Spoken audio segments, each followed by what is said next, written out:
Alors, bonjour aux investisseurs et futurs investisseurs immobiliers.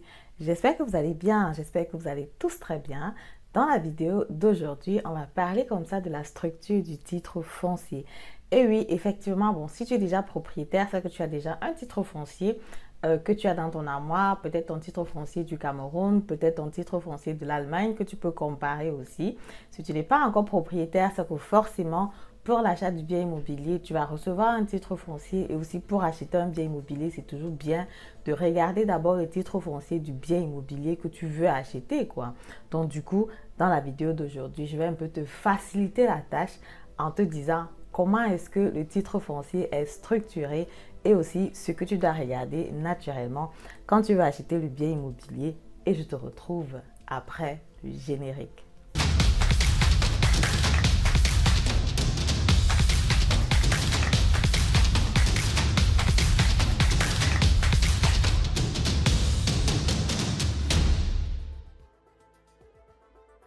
Alors, bonjour à toi, si tu ne me connais pas encore, mon nom c'est Madeleine Nitedem.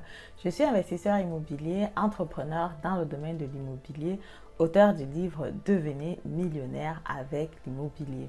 Si le domaine de l'immobilier t'intéresse, si le domaine de l'immobilier te passionne, sais que tu es ici au bon endroit. Je t'invite tout simplement à activer la cloche de notification pour ne pas rater le contenu que je partage très souvent sur cette chaîne. Pour ce qui est des services que je propose, il y a déjà la première consultation qui est gratuite. Elle me permet déjà de te connaître, de savoir si tu remplis les conditions pour pouvoir investir sur l'immobilier. Le deuxième coaching qui est payant, si par exemple tu as un bien immobilier que tu veux acquérir et tu veux éventuellement que je regarde, je te donne mon analyse, mon expertise par rapport à ça.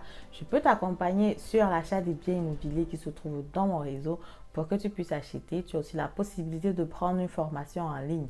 C'est comme ça 13 leçons qui vont te permettre déjà de comprendre l'immobilier avant de te lancer. Si tu es intéressé donc par un de ces services-là, tu regardes tout simplement dans la barre de description, tu vas trouver tous mes services qui sont gratuits et d'autres sont payants naturellement.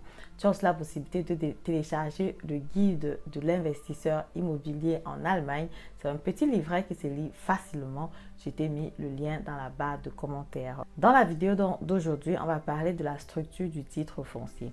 Avant d'arriver à ce niveau-là, la question que tu peux te poser, c'est de savoir c'est quoi déjà le titre foncier. Le titre foncier reflète la situation physique et aussi la situation juridique de ton patrimoine, de ton bien immobilier, de ta propriété que tu as. Donc, si par exemple, tu as un bien immobilier dans le titre foncier, quand je vais t'expliquer dans la structure tout à l'heure, tu vas voir que ça reflète comme ça ce que tu as comme patrimoine, comme bien.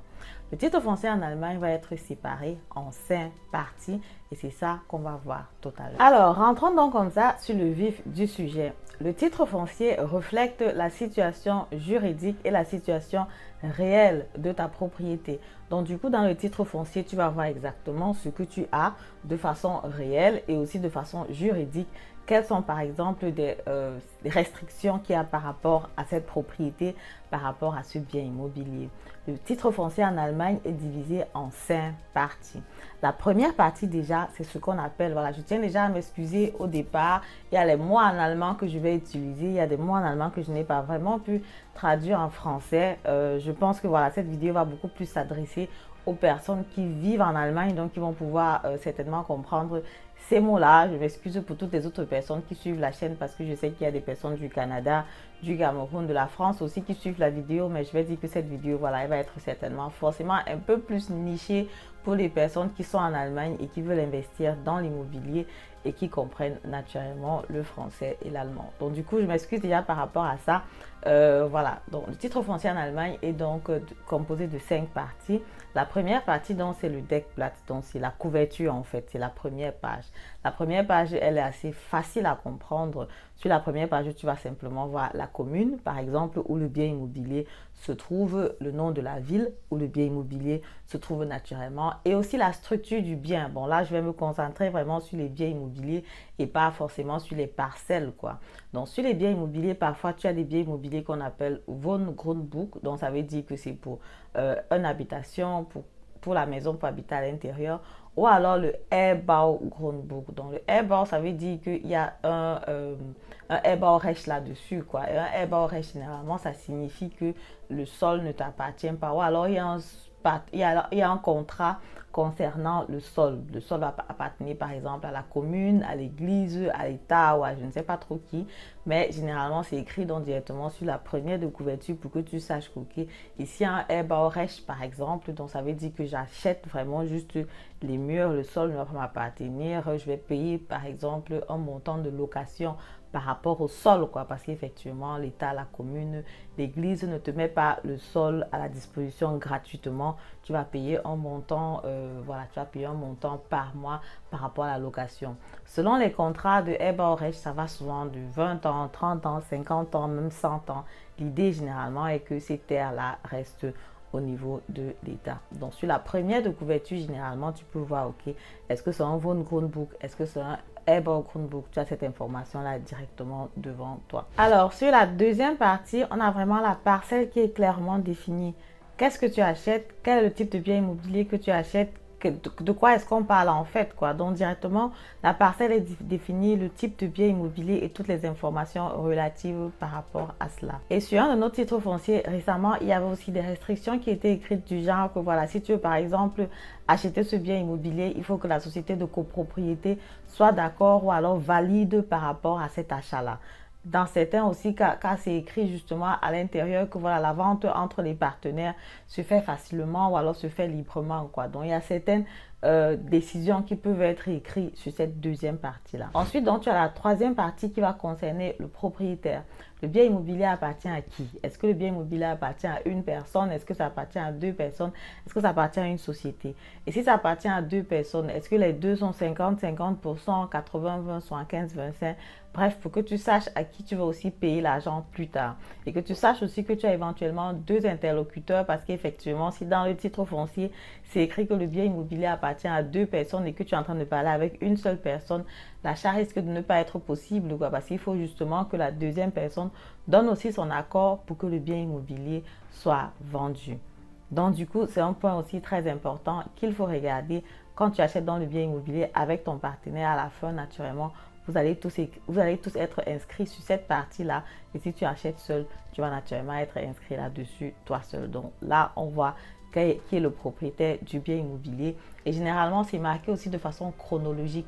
Tu vois quels étaient les anciens propriétaires du bien immobilier. En général, quand quelqu'un n'est plus propriétaire, ce n'est pas supprimé, c'est plutôt barré. Donc c'est barré et puis ça évolue, ça évolue, ça évolue. Le quatrième point, c'est ce qu'on va donc appeler en allemand Abteilung 2, Lastung-Beschränkung. Donc ça veut dire que tout ce qu'il y a par exemple comme last sur le bien immobilier. Qu'est-ce qu'il y a par exemple comme charge si je veux traduire en français? En général, il y a des trucs classiques comme par exemple la ville a l'autorisation de mettre de la lumière, la ville a l'autorisation de passer les câbles électriques, de passer les câbles à eau. Donc directement, s'il y a des trucs qui sont vraiment importants pour la vie, on n'a pas forcément besoin de te poser encore la question, quoi. Donc pour dire que voilà, il y a des choses qu'on peut faire sans demander ton avis qui vont par exemple de l'urbanisation de ce bien immobilier là. En général, c'est marqué à l'intérieur du titre foncier que okay, voilà ce que la ville a le droit de faire par rapport à cette parcelle ou bien par rapport à cet endroit où tu as acheté le bien immobilier. Donc, c'est ce qu'on appelle souvent la servitude en français. Si par exemple, il y a une route qui doit passer, quelqu'un qui peut passer, bref, les informations de ce genre.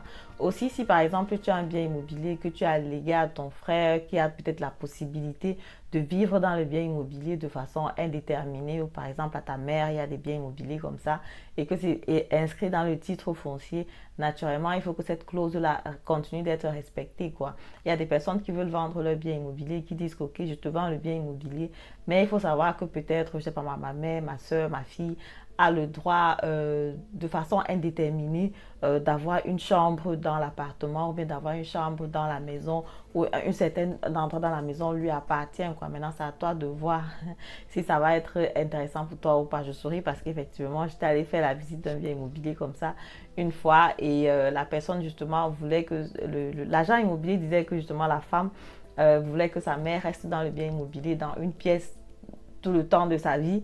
Et elle disait que bon, de toutes les façons, elle a 80 ans, donc tu peux comprendre qu'elle peut vraiment pour dire que bon, ça ne va pas être aussi long que ça. Donc du coup, il ne faut pas avoir peur d'acheter le bien immobilier, quoi. Naturellement, quand tu vas acheter une maison dans laquelle tu vas habiter avec tes enfants, tu vas profiter de toutes les pièces et ça va être justement un point qui n'est pas intéressant pour toi par rapport à l'achat, quoi. Donc du coup, c'est quelque chose aussi qu'il faut voir si tu es intéressé ou pas. Naturellement, s'il s'agit d'une personne que tu penses que tu vas t'entendre avec elle et que vous pouvez vivre ensemble, ça peut être plutôt un argument positif. Mais en général, quand il y a par exemple un truc comme Wohnrecht, donc ça veut dire que quelqu'un a la possibilité de vivre là-bas, l'obligation de vivre dans la maison quand la personne veut. Parfois, c'est même souvent écrit Lebenslang Wohnrecht. Ça peut être assez difficile, quoi. Donc, tu vois ça à ce niveau-là. S'il y a par exemple des Lasten ou bien des Beschränkungen, des charges, des restrictions que tu dois respecter si tu achètes le bien immobilier en question. Et il y a aussi ce qu'on appelle justement Niesbrauch. Ça veut donc dire que quelqu'un d'autre a la possibilité de jouir du bien immobilier. S'il y a par exemple un Niesbrauchrecht, ça va aussi se retrouver à cet endroit-là. Pour terminer, justement, il y a aussi le Vorkaufsrecht. Donc, du coup, j'avais déjà parlé de ça sur une vidéo précédemment. Donc, si tu achètes un bien immobilier construit, les premières personnes qui ont pris le bien immobilier, le jour que le bien immobilier doit être vendu, ont la priorité, quoi, par rapport à l'achat du bien immobilier. Donc, du coup, ils ont ce qu'on appelle un Vorkaufsrecht. Et si, par exemple, tu veux vendre le bien immobilier, il faut que ces personnes-là verzichten à leur Vorkaufsrecht ou alors décident de ne pas utiliser ce Vorkaufsrecht-là pour que tu puisses vendre le bien immobilier en toute sérénité, sinon tu seras en train d'enfreindre la loi. La cinquième partie, donc, c'est la partie de l'hypothèque, la partie donc de la dette hypothécaire, du prêt hypothécaire. C'est voilà, c'est une partie qui va souvent revenir aussi dans le contrat d'achat du bien immobilier. Donc, il y a des personnes qui me posent souvent la question, Madeleine, qu'est-ce que cette partie fait à l'intérieur, le Grundschuld, l'hypothèque et tout le reste. Généralement, c'est la charge qu'il y a sur la personne qui est propriétaire à un moment X. Donc, si par exemple, moi j'ai un bien immobilier que j'ai acheté à 200 000 euros et la banque naturellement m'a prêté les 200 000 euros, donc ça veut dire qu'il y a une dette hypothécaire de 200 000 euros sur ce bien immobilier-là, quoi. Donc, je ne peux pas vendre un bien immobilier à quelqu'un d'autre sans rembourser les 200 000 euros de la banque parce que voilà, le bien immobilier a cette charge-là. Et quand dans le contrat d'achat, si je veux vendre le bien immobilier, ça va être écrit à l'intérieur pour que l'acheteur sache qu'il y a une charge là-dessus. Maintenant, disons que j'ai par exemple arrangé avec l'acheteur qui va m'acheter le bien immobilier à 250 000 euros.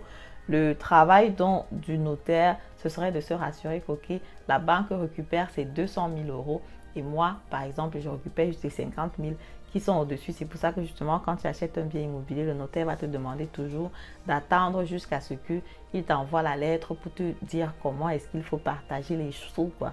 Donc, du coup, il va t'écrire la lettre pour te dire, OK, les 200 000 euros, tu vas remettre à l'ancienne banque de Madel et les 50 000 euros, tu vis directement dans le compte de Madel parce qu'effectivement, c'est ça qui est la plus-value. Et ce n'est que quand la banque va recevoir ces 200 000 euros qu'on aura la possibilité de supprimer cette dette hypothécaire, que le notaire aura dans la possibilité d'enlever cette dette hypothécaire-là pour que toi, tu achètes le bien immobilier sans dette quelconque, ou quoi, pour que ce soit vraiment un titre foncier ou alors un truc frais que tu achètes. Donc, il ne faut pas que la dette que moi j'ai pris, que ce soit transformé encore sur ta dette, quoi.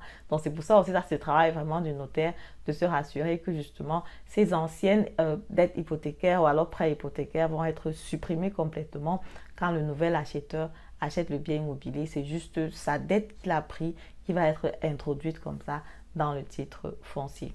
Voilà, j'ai comme ça expliqué les 5 parties du titre foncier dans cette vidéo.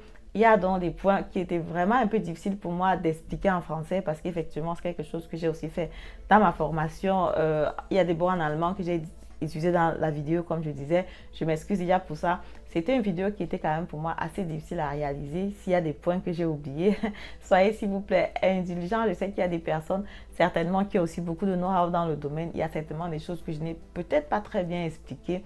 Mais justement, ça me tenait vraiment à cœur de faire une vidéo où je parle de la structure du titre foncier en Allemagne pour que vous sachiez comment ça se fait, que vous comparez éventuellement avec votre titre foncier. Parce que moi aussi, c'est ce que j'ai fait quand j'ai pris mon titre foncier au pays. J'ai un peu comparé avec le titre foncier ici pour voir quelles sont les différences et est-ce qu'il y a des similitudes.